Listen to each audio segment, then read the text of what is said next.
Hey guys, Adam Fennig here with Fennig Equipment. You're tuned into the Talking Shed. Hey, out here playing in the wheat field again, trying to get these double crop beans in the ground. I made another pretty significant discovery, I feel. So it rained, like I said, yesterday morning, Saturday morning, probably 4/10 at like pretty early, 6, 7 o'clock. And I came out here yesterday afternoon with the planter just to try it for, I think I made 2 rounds.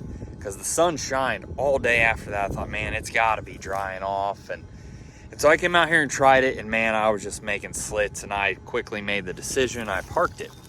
Well, I was walking that today, and I'll turn this camera around and show you what I'm seeing.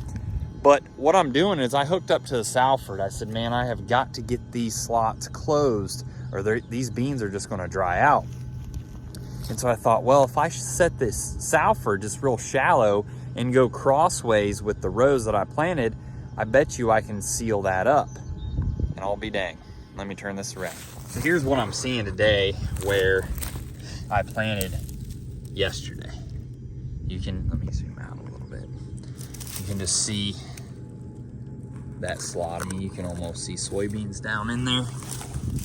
It's just pretty wide open. You can see that there where there's no shadow, just wide open. If you look real close, probably can't see it from here, but there's a soybean right there. Anyway, I got tired of it. I said, I'm not gonna deal with that. And so I hooked to the Salford. And right here is where I just made a crossways pass with the Salford.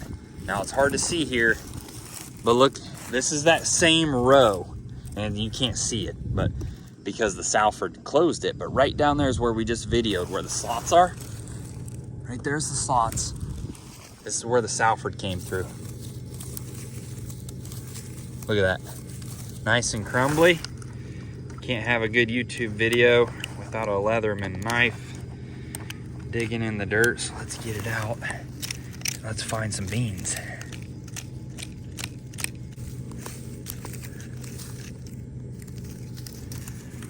Finally, right there. Yeah, I was over a little bit too far. Right here. Right there's a bean. I'm on track now.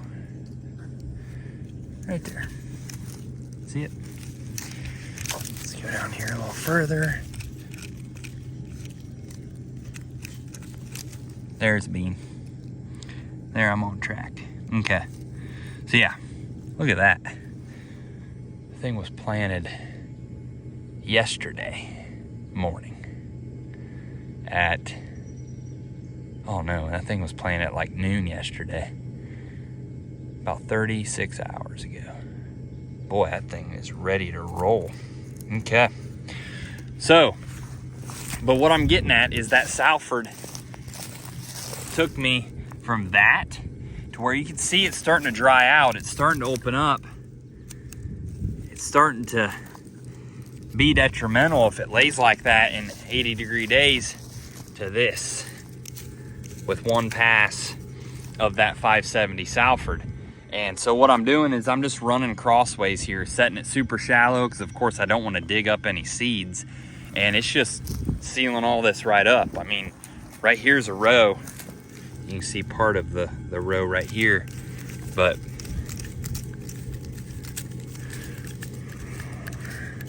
it's sealing it right up for us. Right there's a bean. Where'd it go? Right there. Yep. Beautiful. So the Salford shines again to save the day, and it's going to seal up. Who would have thought that a Salford vertical tillage tool would be what I use to close the slot on my soybeans when I make some errors and plant just a little too wet. So another helpful tip, we'll go up here, I'll show you this tool. It's just a 570 2010 model. Right there is what I'm trying to fix. But we're just running 7.5 inch spacing. I've got it set about a 1/2 inch deep, and we're just going, you can see my planter tracks right here running this way, and I'm just going crossways with this Salford.